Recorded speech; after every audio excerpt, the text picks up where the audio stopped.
Hello student, आज की हमारी class BCom part second paper first subject income tax class 3 है।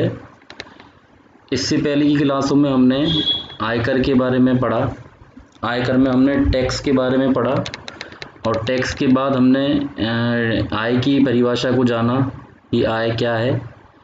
आज थर्ड लेक्चर है। थर्ड लेक्चर में हम आयकर अधिनियम में जो बहुत सारी परिभाषा दी गई हैं जिनको समझे बिना हमें आगे बढ़ना मुश्किल है, क्योंकि आयकर अधिनियम को समझने के लिए इन भाषाओं को जानना जरूरी है। ये जो हमारी परिभाषा हैं इनकी शब्दावलियों को जानना जरूरी है। चलो हम स्टार्ट करते हैं आज का जो लेक्चर है। सबसे पहले हम इनकम टैक्स लॉ के बारे में जानते हैं कि इनकम टैक्स लॉ के क्या क्या पार्ट हैं और ये कैसे कैसे लागू होता है। जो ये लॉ बनाया गया है, भाई आयकर लगाने के लिए कोई ना कोई लॉ तो बनाना पड़ेगा। बिना लॉ के तो मैंने जब टैक्स की आपको परिभाषा बताई थी तो बताया था कि ये सरकार द्वारा लगाई गई राशि है जो किसी कानून के माध्यम से ही जनता पर लगाई जाती है। तो जो कानून है वो इनकम टैक्स लॉ है। तो इनकम टैक्स लॉ के जो पार्ट हैं, वो जो पार्ट है उनमें है, एक तो इनकम टैक्स एक्ट 1961, सेकंड है इनकम टैक्स रूल 1962, फिर है नोटिफिकेशन, थर्ड है फोर्थ है सर्कुलर, फिफ्थ है फाइनेंस एक्ट, फिर है कोर्ट डिसीजन। मतलब ये जो 6 पार्ट हैं लॉ के, इनकम टैक्स लॉ के, इन सभी को ध्यान में रखना पड़ेगा जब हम इनकम टैक्स का असेसमेंट करेंगे या इनकम की कैलकुलेशन करेंगे। तो इन सभी को जो भी इन सब में लॉ की भाषा है इन सबको हमें ध्यान में रखना पड़ेगा। तो सबसे पहले आते हैं हम इनकम टैक्स एक्ट 1961 पर। इनकम टैक्स एक्ट 1961 जो कि 1 अप्रैल 1962 से संपूर्ण भारतवर्ष में लागू है, जम्मू और कश्मीर सहित। इनकम टैक्स 1961 संपूर्ण भारतवर्ष में 1 अप्रैल 1962 से जम्मू कश्मीर सहित संपूर्ण भारतवर्ष में लागू है। इसमें 298 धाराएं हैं, मतलब सेक्शन है इसमें 298, और इसमें बहुत सारी उपधाराएं और 14 इसमें शेड्यूल है, अनुसूची है। इसमें इनकम टैक्स जो एक्ट है, ये जो एक्ट है इसमें ये समझाया गया है कि कोई काम या इनकम टैक्स से संबंधित कोई काम कैसे करना है या क्या क्या करना है, क्या क्या नहीं करना है। इनकम टैक्स एक्ट में ये बताया गया है। ये सारा जो एक्ट है वो कुछ सेक्शनों में बटा हुआ है। जैसे कोई हम किताब होती है, वो किताब भी अपने सेक्शनों में या पार्ट्स में बटी होती है ना, लेक्चर फर्स्ट सेकंड थर्ड। ऐसे ही पूरा इनकम टैक्स एक्ट सेक्शनों में और शेड्यूल्स में बटा हुआ है। तो सेक्शन मैंने बताया कि इनकम टैक्स एक्ट में 298 सेक्शन है और 14 अनुसूचियां या 14 शेड्यूल है। इस इनकम टैक्स के जो सेक्शन है और जो सब सेक्शन है, इनमें जब प्रत्येक साल फाइनेंस एक्ट आता है एक अपना, जो फरवरी के महीने में आता है, जो भारत सरकार के वित्त मंत्री इसको संसद में प्रस्तुत करते हैं, उसके माध्यम से इसमें इनकम टैक्स एक्ट में परिवर्तन हर साल कुछ ना कुछ परिवर्तन संशोधन होते रहते हैं। इसकी जो धाराएं हैं, उपधाराएं हैं, उनमें परिवर्तन फाइनेंस एक्ट के माध्यम से होते रहते हैं। अतः इनकम टैक्स एक्ट 1 अप्रैल 1962 से संपूर्ण भारतवर्ष में लागू है, जम्मू एवं कश्मीर सहित। इनकम टैक्स एक्ट में क्या बताया गया है? इनकम टैक्स एक्ट में ये बताया गया है कि कोई कार्य टैक्स से संबंधित या आयकर से संबंधित कैसे करना है या कैसे नहीं करना है। सेकंड हम आते हैं इनकम टैक्स रूल 1962। अब इनकम टैक्स एक्ट में तो ये बता दिया कि कोई कार्य करना है या नहीं करना है, मतलब आय के संबंध में कि आय पर टैक्स लगाना है, आय कैसे कैलकुलेट होगी, या इनकम टैक्स रिटर्न आपको भरनी है। लेकिन उसको कैसे किया जाए वो इस बारे में कहीं पर भी इनकम टैक्स एक्ट में उल्लेख नहीं है। तो इसकी सहायता के लिए इनकम टैक्स रूल 1962 बनाए गए। ये इनकम टैक्स एक्ट की मदद करते हैं। मतलब इनकम टैक्स एक्ट में बताया गया है कि क्या करना है क्या नहीं करना है, जबकि इनकम टैक्स रूल में बताया गया है कि कैसे करना है, कि कोई कार्य को कैसे किया जाए। तो ये इनकम टैक्स रूल 1962 में बताया गया है। ये इनकम टैक्स एक्ट 1961 को सपोर्ट करता है कि कोई कार्य जैसे हम मान के चलें कि किसी व्यक्ति को इनकम टैक्स रिटर्न फाइल करना अनिवार्य है, ये इनकम टैक्स एक्ट में लिखा गया है। अब रिटर्न फाइल करना तो अनिवार्य है, लेकिन वो किस फॉर्म में जाएगी, किस प्रोसीजर क्या होगा उसका, ये सारी चीज़ें इनकम टैक्स रूल में बताई गई हैं, जो कि इनकम टैक्स एक्ट में इनका उल्लेख नहीं होता है। अतः हम कह सकते हैं कि income tax rule income tax act के सहायक हैं, ये इनकम टैक्स एक्ट की सहायता करते हैं। और इनमें भी इनकम टैक्स रूल में भी परिवर्तन होता रहता है हर साल। फाइनेंस एक्ट के माध्यम से, मैंने बताया ना कि फाइनेंस एक्ट प्रत्येक वर्ष भारत के जो अपने वित्त मंत्री हैं वो संसद में प्रस्तुत करते हैं, और इसके माध्यम से इनकम टैक्स एक्ट और रूल में भी परिवर्तन होता है। तो फाइनेंस एक्ट के माध्यम से इनकम टैक्स रूल के जो भी नियम है उनमें भी परिवर्तन होता है। थर्ड आता है नोटिफिकेशन जो होती हैं अधिसूचना, नोटिफिकेशन भी भारत सरकार के वित्त मंत्रालय द्वारा जारी की जाती हैं। जब कोई किसी समस्या के बारे में क्लैरिफिकेशन देना हो या कोई विवादास्पद मामला हो, उसके संबंध में भारत सरकार का वित्त मंत्रालय नोटिफिकेशन जारी करता है। जैसे अभी हम आगे पढ़ेंगे चैप्टरों में कि एक चैप्टर आएगा कैपिटल गेन। किसी संपत्ति को जब हम बेचते हैं तो उसको यदि हम उसके क्रय मूल्य से ज़्यादा मूल्य पर बेचते हैं तो कैपिटल गेन होता है। उसकी कैलकुलेशन के लिए हमें एक कैपिटल गेन इंडेक्स चाहिए होता है। तो कैपिटल गेन इंडेक्स हर साल जारी होता है, और जिसे भारत सरकार का वित्त मंत्रालय नोटिफिकेशन के माध्यम से इशू करता है। जब हम इनकम टैक्स का कैलकुलेशन करते हैं और या टैक्स का या इनकम का, तो जो वित्त मंत्रालय द्वारा नोटिफिकेशन जारी किए गए हैं उनको भी हमें ध्यान में रखना पड़ता है। फोर्थ आता है हमारा सर्कुलर जो आयकर विभाग की सबसे सर्वोपरि संस्था है, CBDT, central board of direct tax. CBDT मतलब central board of direct tax, उसके द्वारा सर्कुलर जारी किए जाते हैं। यदि आयकर विभाग को किसी धारा या उपधारा के मामले में संदेह है, या उसके दो मत हैं, या किसी मालूम मैटर पे वो विवादास्पद स्थिति बनी हुई है, वो डिसीजन नहीं ले पा रहे हैं, तो इस संबंध में CBDT जो अपना प्रत्यक्ष कर केंद्रीय प्रत्यक्ष कर बोर्ड है, वो अपने आयकर विभाग को डायरेक्शन देता है सर्कुलर और क्लैरिफिकेशन के माध्यम से। किसी भी विवादास्पद मामले में या किसी बात पे या किसी धारा के संबंध में संदेह हो तो उस संबंध में CBDT सर्कुलर या क्लैरिफिकेशन के माध्यम से आयकर विभाग को डायरेक्शन देता है।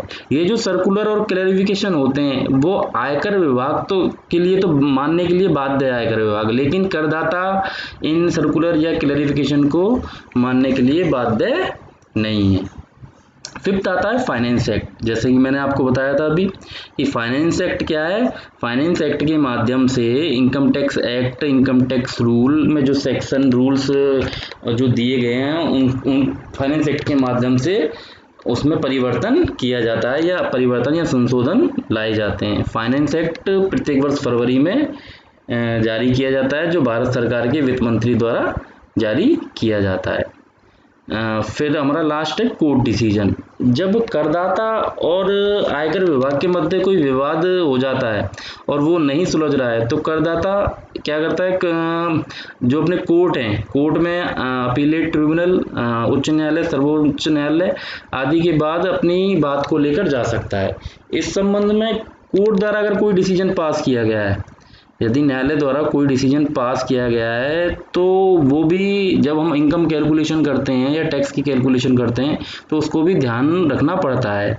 आयकर विभाग भी उनको मानने, जो कोर्ट की डिसीजन है उनको मानने के लिए बाध्य है, जब तक कि आयकर विभाग ने उस डिसीजन के विरुद्ध अपील नहीं की गई हो। तो ये हमारा सारा इनकम टैक्स लॉ है। यदि हम जब किसी पर्सन की इनकम की गणना करेंगे या टैक्स की गणना करेंगे, तो इन सभी इनकम टैक्स लॉ में के जो पार्ट है, act 1961, income tax rule 1962, notification, circular, finance act, court decision आदि को भी करदाता की आय की गणना करते समय इनको भी हमें इनका पूरा ध्यान रखना पड़ेगा। आगे चलते हैं हम। मैंने बताया था कि परिभाषा जो शब्दावली इनकम टैक्स एक्ट में उसका समझना बहुत जरूरी है। तो इसी क्रम में हम सबसे पहले पर्सन की परिभाषा समझते हैं। पर्सन, व्यक्ति। पर्सन मतलब जब जो इनकम टैक्स लगेगा, आयकर जो लगेगा वो किसी व्यक्ति पर लगेगा। तो ये इनकम टैक्स एक्ट में बताया गया है कि व्यक्ति का मतलब क्या है। किसी व्यक्ति की आय पर हम इनकम टैक्स लगा रहे हैं तो उस व्यक्ति का क्या मतलब है। सेक्शन 2 सबसेक्शन 31 मतलब आयकर अधिनियम के सेक्शन 2 के सबसेक्शन 31 में व्यक्ति या पर्सन की परिभाषा दी गई है। व्यक्ति का क्या मतलब है। व्यक्ति में आयकर अधिनियम में जो व्यक्ति की परिभाषा में निम्नलिखित को शामिल किया गया है। पहला है इंडिविजुअल। इंडिविजुअल हिंदी में व्यष्टि। इंडिविजुअल का मतलब है या व्यष्टि का मतलब है एक प्राकृतिक प्राणी जो अस्तित्व में है, मतलब जो जीवित है। प्राकृतिक प्राणी जो जीवित है वो व्यष्टि की कैटेगरी में आता है। इस प्राकृतिक प्राणी में पागल भी शामिल है, अवयस्क भी शामिल है और इसमें नाबालिग बच्चा भी शामिल है। मतलब प्राकृतिक प्राणी तो है ही है इसमें, जो इंडिविजुअल पर्सन है जो जीवित है, मतलब स्त्री पुरुष जो भी है, लेकिन इसमें वो स्त्री पुरुष तो शामिल है ही है, साथ ही स्त्री, नाबालिग बच्चा, पागल और अवयस्क तीनों शामिल हैं। अपने जो ये नाबालिग बच्चा है, पागल या मंदबुद्धि आदि, इनके संबंध में इनका जो प्रतिनिधि है, मतलब इनका जो संरक्षक है, वो इनकी आय पर टैक्स देगा। इनके माध्यम या प्रतिनिधि के माध्यम से टैक्स चुकाया जाएगा। सेकंड है अपना व्यक्ति की परिभाषा में, मतलब मान लो आयकर किसी इंडिविजुअल पे लगा दिया कि आयकर एक्ट में, इनकम टैक्स एक्ट में कह दिया है कि इंडिविजुअल को अपनी आय पर टैक्स देना पड़ेगा।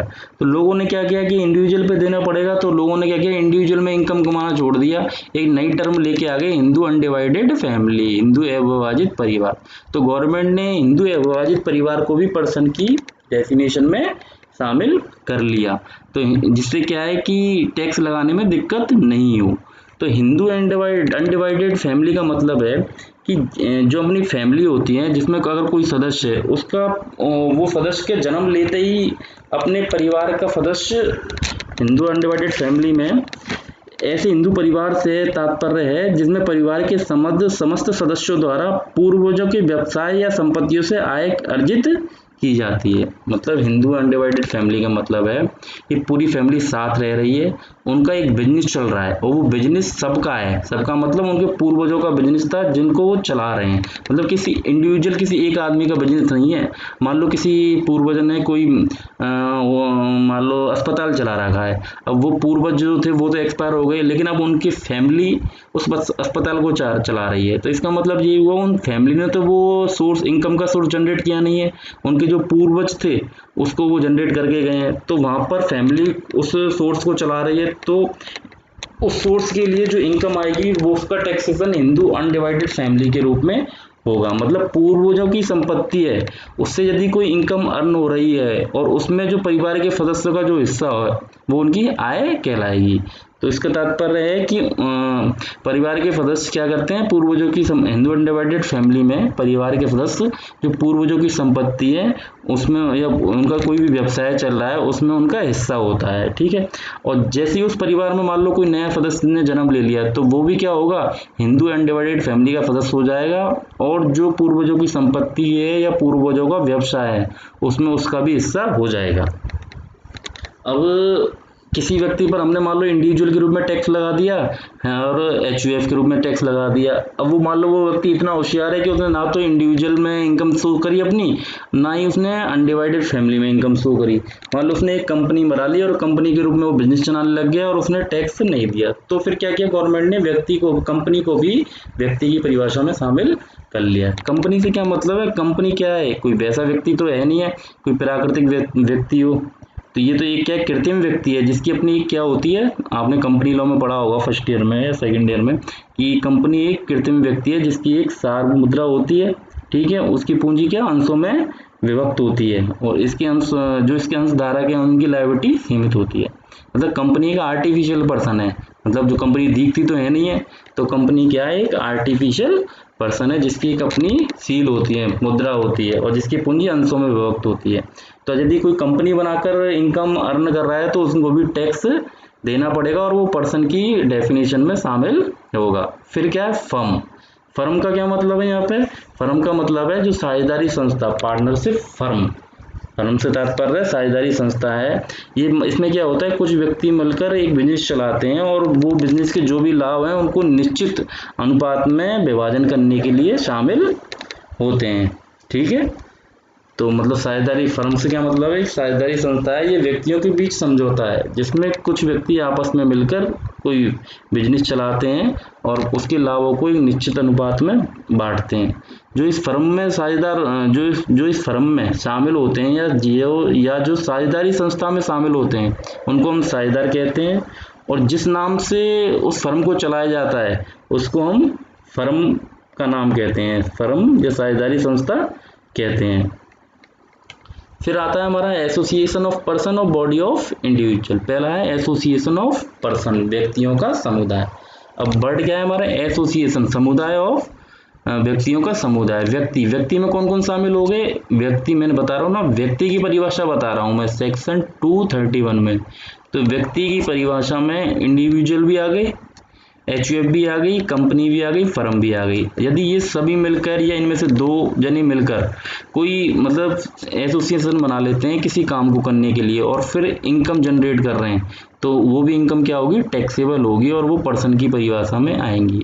फिर ऑब्लिक करके है बॉडी ऑफ इंडिविजुअल, मतलब व्यष्टियों का समूह, ओनली व्यष्टियों, मतलब जो मेरा पहला नंबर पॉइंट है इंडिविजुअल, मतलब इंडिविजुअल 4-5 जो प्राकृतिक व्यक्ति हैं वो मिलके कोई किसी बिजनेस को चला रहे हैं और इनकम अर्न कर रहे हैं, तो उनको भी बॉडी ऑफ इंडिविजुअल के रूप में टैक्स देना पड़ेगा। हमारा 6th पॉइंट है लोकल अथॉरिटी, स्थानीय सत्ता या स्थानीय सरकार।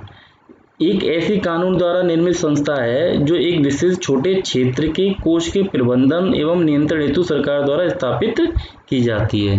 मतलब एक ये कानून द्वारा, इसको कानून द्वारा बनाया जाता है, एक संस्था बना दी, गवर्नमेंट की संस्था है जो क्या करती है, मान लो शहर के छोटे छोटे क्षेत्रों के जो भी सामाजिक समस्याएं हैं, जो मतलब जैसे हमारी नगर पालिका है, नगर निगम है, ये साफ सफाई का कार्य करती है, तो ये क्या करती हैं उनके और जिनकी इनकम क्या होगी, छोटे छोटे जो टैक्स हैं जैसे प्रॉपर्टी टैक्स है, नगर पालिका कर है आदि, इनकी इनकम होगी और इसका उपयोग किसमें किया जा रहा है, जो उस क्षेत्र की साफ सफाई की समस्याएं हैं और जो अदर काम है वो इसमें आती है लोकल अथॉरिटी। तो इसमें कौन कौन सी आएंगी, इसमें मान लो पंचायत समिति, नगर पालिका, नगर निगम, नगर परिषद, नगर विकास न्यास, बंदरगाह आदि लोकल अथॉरिटी में आती हैं।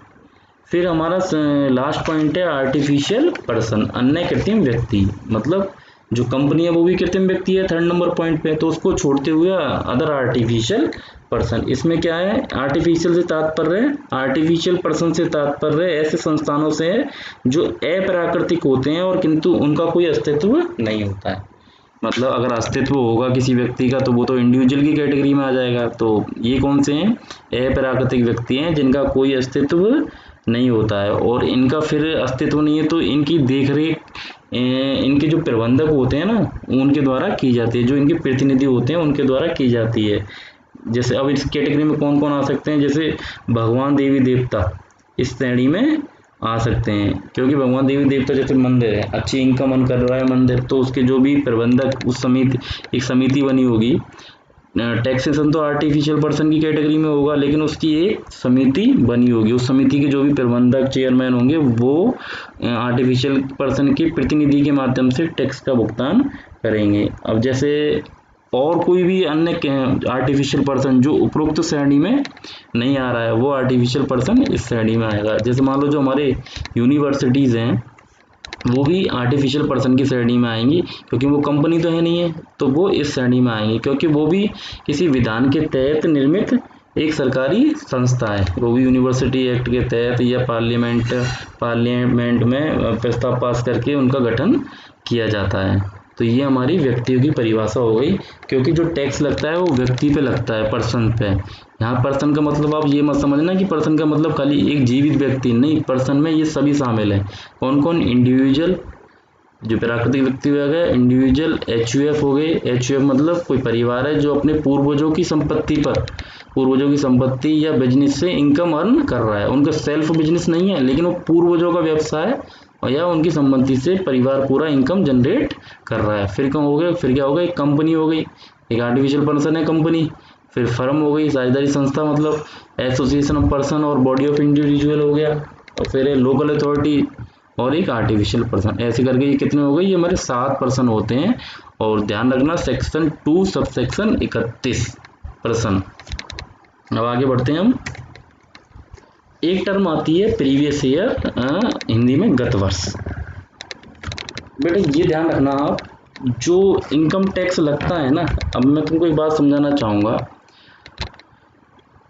इनकम टैक्स लगेगा, एक 2 टर्म होती हैं, एक तो फाइनेंशियल ईयर वित्त वर्ष और एक कैलेंडर ईयर, ठीक है। वित्त वर्ष टैक्सेशन पर्पज से, जो वित्त वर्ष है ना, वित्त वर्ष जो हमारा होता है 1 अप्रैल से 31 मार्च तक की अवधि होती है। वित्त वर्ष क्या होता है, 1 अप्रैल से लेके 31 मार्च की अवधि। तो टैक्सेशन पर्पज से हम वित्त वर्ष को चूज करते हैं, मतलब जो टैक्स लगेगा ना वो वित्त वर्ष की इनकम पर लगेगा। 1 अप्रैल से लेके 31 मार्च तक जो भी कमाया है उस इनकम पर टैक्स लगता है। और एक होता है कैलेंडर ईयर। कैलेंडर ईयर क्या होता है, 1 जनवरी से लेके 31 दिसंबर तक। मान लो कोई बिजनेसमैन है, वो अपनी बुक्स जो रख रहा है ना, 1 साल की बुक्स जो रख रहा है वो कैलेंडर ईयर के हिसाब से रख रहा है, 1 जनवरी से लेके 31 दिसंबर तक। तो उसने लाभ निकाल ली 1 जनवरी से लेकर 31 दिसंबर तक, लेकिन टैक्सेशन पर्पज से वित्त वर्ष के हिसाब से टैक्सेशन लगता है। मतलब उसकी 1 अप्रैल से लेके 31 मार्च तक कितनी इनकम है, कैलेंडर ईयर से मतलब नहीं है, चाहे उसने बुक्स कैसे भी रखी हो उससे मतलब नहीं है। तो मतलब किससे है, मतलब वित्त वर्ष की इनकम से, मतलब वित्त वर्ष में जितना कमाया होगा उस पर टैक्स देना पड़ेगा। और वित्त वर्ष का क्या मतलब है, 1 अप्रैल से 31 मार्च की अवधि वित्त वर्ष कहलाती है। अब गत वर्ष से क्या मतलब है, गवर्नमेंट जब किसी व्यक्ति से टैक्स लेती है, ऐसा तो है नहीं है कि भाई आज तू कमा और आज ही टैक्स देख जा, ना तो जो हमारा टैक्स पे करने वाला व्यक्ति है ना तो उस पर इतना टाइम है, और ना ही अपने गवर्नमेंट के पास इतने रिसोर्सेज हैं कि वो इस तरह से प्रोसेस, मतलब रोजाना टैक्स वसूल कर ले या महीने भर टैक्स वसूल कर ले, ऐसा नहीं है। इनकम टैक्स एक्ट में बताया गया है कि जो टैक्स लगेगा वो पूरी साल की इनकम पर लगेगा। इनकम टैक्स एक्ट बताता है कि 1 साल तो आदमी कमा, व्यक्ति 1 साल तो अपनी इनकम अर्न कर, पूरे बिजनेस से कमाते रहो आप, और ये उस साल कमाने के बाद अगले साल उस पर टैक्स दे दो, ठीक है। तो जिस साल व्यक्ति अर्न कर रहा है, इनकम कर रहा है, उस वर्ष को तो हम कहते हैं गत वर्ष। और जिस साल उस इनकम का असेसमेंट हो रहा है या जिस साल उस इनकम पर टैक्स पे करना पड़ रहा है उसको कहते हैं असेसमेंट ईयर या कर निर्धारण वर्ष, ठीक है। गत वर्ष क्या है, जिस साल व्यक्ति इनकम अर्न कर रहा है तो वो तो हमारा क्या होगा, गत वर्ष। और उस गत वर्ष में जो इनकम अर्न कर रही है उसका जो असेसमेंट होगा, जिस वर्ष अगले वर्ष होगा उस वर्ष को क्या कहेंगे, असेसमेंट ईयर, ठीक है। तो इसकी परिभाषा हम देखते हैं। प्रीवियस ईयर क्या है, सेक्शन 3 इनकम टैक्स एक्ट, आयकर अधिनियम की धारा 3 के अनुसार कर निर्धारण वर्ष के ठीक पूर्व वाला वित्तीय वर्ष को गत वर्ष कहते हैं। वैसे तो गत वर्ष में आपको मतलब बता दिया कि 1 साल तो आदमी इनकम अर्न करेगा, तो जिस साल इनकम अर्न कर रहा है उसको हम गत वर्ष कहेंगे साधारण अर्थों में और साधारण अर्थ में। और उसके बाद वाले वर्ष में जिसमें उसका असेसमेंट हो रहा है कि उसने कितनी इनकम कमाई, उस पर कितना टैक्स बनेगा, उसको क्या क्या क्या छूट दी जाएंगी, उसके अगले वर्ष में हो रहा है उसको हम क्या कहते हैं, कर निर्धारण वर्ष। लेकिन इनकम टैक्स एक्ट में जो परिभाषा दी गई है वो बताई गई है कि आयकर अधिनियम की धारा 3 के अनुसार कर निर्धारण वर्ष के ठीक पूर्व वाले वित्तीय वर्ष को गत वर्ष कहते हैं, ठीक है। मैंने क्या बताया, कर निर्धारण वर्ष क्या है, कर निर्धारण वर्ष है कि जो हमारा पूर्व का वर्ष है जिसमें हमने इनकम अर्न करी है उसके बाद वाला वर्ष, तो वो यही तो कह रहे हैं उसके बाद वाला वर्ष, तो उससे पहले वाला वर्ष क्या होगा, गत वर्ष होगा। तो ये कह रहा है कि कर निर्धारण वर्ष के ठीक पूर्व वाले वित्तीय वर्ष को, पूर्व वाले वित्तीय वर्ष को, तो वित्तीय वर्ष की क्या अवधि होती है, 1 अप्रैल से 31 मार्च, मैंने आपको बताई थी। तो कर निर्धारण वर्ष के ठीक पूर्व वाले वित्तीय वर्ष को गत वर्ष कहते हैं। उदाहरण के तौर पे जैसे मान लो कर निर्धारण वर्ष अब क्या चल रहा है, 2021 है, 2021 का मतलब है 1 अप्रैल 20 से 31 मार्च 21, मतलब जो इनकम अर्न हो चुकी है उनका असेसमेंट हो रहा है 2021 में। तो कौन सी इनकम का हो रहा होगा, वो गत वर्ष की का हो रहा होगा, तो संबंधित गत वर्ष कौन सा होगा, 19-20, और वो अवधि कौन सी होगी, वित्त वर्ष वाली, 1 अप्रैल 19 से 31 मार्च तक की। तो गत वर्ष क्या होगा, कर निर्धारण वर्ष 2021 से संबंधित गत वर्ष क्या होगा, 1 अप्रैल 19 से 31 मार्च 2020, ठीक है। ठीक, तो मैंने बताया कि गत वर्ष क्या होता है कि कर निर्धारण वर्ष से ठीक पूर्ववर्ती वित्तीय वर्ष क्या कहलाता है, गत वर्ष कहलाता है। ठीक पूर्ववर्ती या पूर्व वाला वित्तीय वर्ष, यानी पूर्व वाला वित्तीय वर्ष मतलब वित्तीय वर्ष की अवधि मैंने बताई थी 1 अप्रैल से 31 मार्च, ठीक है। अब लेकिन इसमें एक अपवाद है, नए व्यापार की स्थिति में या आय का नया साधन अस्तित्व में आने की स्थिति में जिस स्थिति को नया व्यापार प्रारंभ किया जाता है या जिस स्थिति को आय का नया साधन अस्तित्व में आता है उस स्थिति से वित्तीय वर्ष के समाप्त होने की तिथि को अवधि को ही गत वर्ष माना जाएगा। वैसे हम गत वर्ष की अवधि क्या ले रहे हैं, गत वर्ष का मतलब कर निर्धारण वर्ष से पूर्व का ठीक वित्तीय वर्ष, और वित्तीय वर्ष का मतलब अप्रैल से मार्च ले रहे हैं।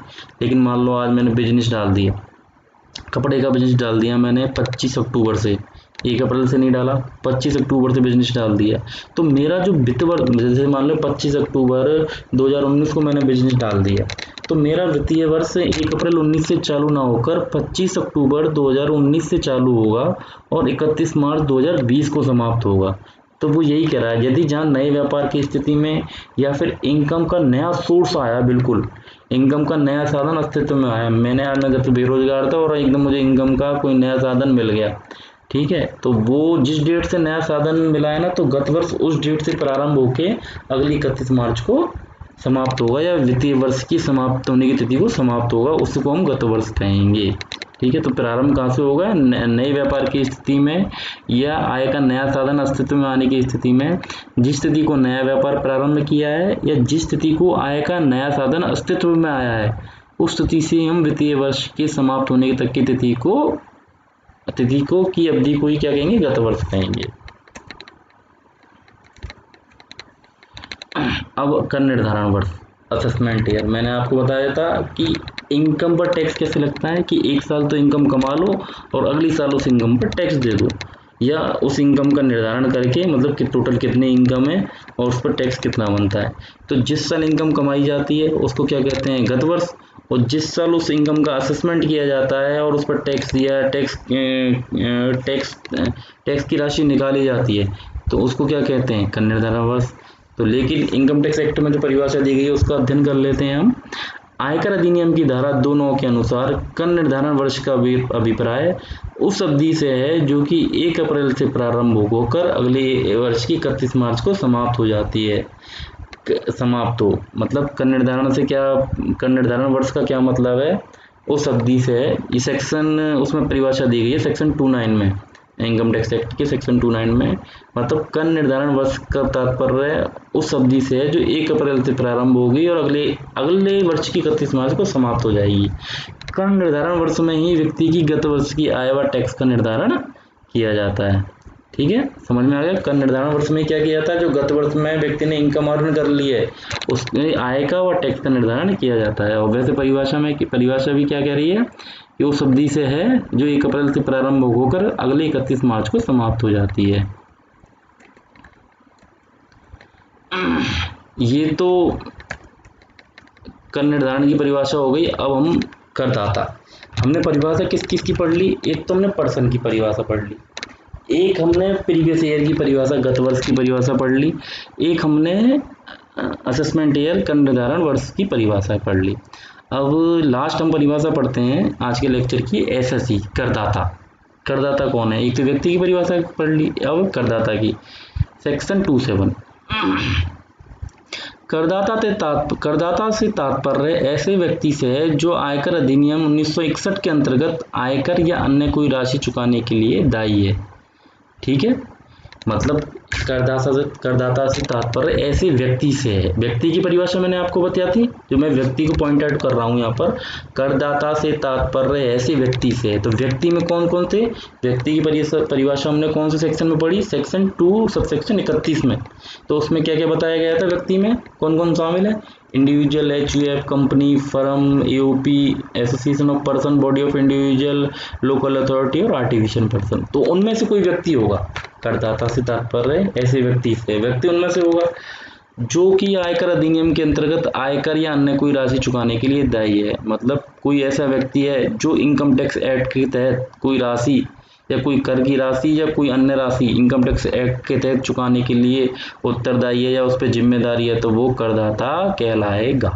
सीधी सीधी सी परिभाषा है। कोई भी व्यक्ति का मतलब सेक्शन 231 जो 7 व्यक्ति हैं, ठीक है, उनमें से कोई व्यक्ति अगर इनकम टैक्स एक्ट के तहत कोई कर की राशि या अन्य कोई राशि चुकाने के लिए लायबल है, उत्तरदायी है, तो वो करदाता कहलाएगा। इसके अलावा निम्नलिखित व्यक्ति भी करदाता की परिभाषा में आएंगे। ऐसा व्यक्ति जिस पर की आय के निर्धारण के लिए या हानि की राशि के निर्धारण के लिए या आयकर की वापसी के लिए कोई कार्रवाई की गई हो या आयकर अधिनियम के अंतर्गत विचाराधीन हो। इनकम टैक्स मान लीजिए इनकम टैक्स डिपार्टमेंट से कोई नोटिस आ गया मेरे पास, मैं इनकम टैक्स रिटर्न फाइल नहीं करता, लेकिन मुझ पर नोटिस आ गया कि आपके हम इनकम टैक्स रिटर्न का मतलब इनकम टैक्स रिटर्न फाइल कीजिए अपनी। तो मैं अगर नोटिस आ गया ना मेरे पास तो मुझे इनकम टैक्स रिटर्न फाइल करनी पड़ेगी, तो मैं उस केस में करदाता कहलाऊंगा, क्योंकि कोई एक कार्रवाई शुरू होगी मेरे विरुद्ध इनकम टैक्स एक्ट की। तो ऐसे आय के निर्धारण में या हानि के निर्धारण में या मान लो अन्य कोई भी कार्रवाई चल रही हो मेरे विरुद्ध तो मैं करदाता या एसएससी कहलाऊंगा। ऐसे सभी व्यक्ति जिन्हें आयकर अधिनियम के तहत करदाता मान लिया गया, मतलब कुछ व्यक्ति ऐसे हैं जो करदाता नहीं है लेकिन उनको करदाता मान लिया जाता है। वो कौन कौन से व्यक्ति हैं? मान लो कोई ए नाम का व्यक्ति है, वो कोई बिजनेस कर रहा है और वो रिटर्न भरता है हर साल। अब वो बिजनेस कर रहा है, रिटर्न भरता है हर साल, ठीक है, तो इनकम टैक्स डिपार्टमेंट रिटर्न भरता है तो इनकम टैक्स डिपार्टमेंट ने उसका इनकम टैक्स कैलकुलेट किया तो उस पर उसने रिकवरी निकाल दी कि 50,000 रुपये में जमा कराने हैं। उसी दौरान क्या हुआ, उस ए व्यक्ति की मृत्यु हो गई। तो उस मृत्यु के बाद जो भी उसका जो वारिश होगा ना, जो उसकी संपत्ति का उत्तराधिकारी होगा, तो वो इनकम टैक्स एक्ट के तहत आयकर देने के लिए क्या माना जाएगा? करदाता माना जाएगा।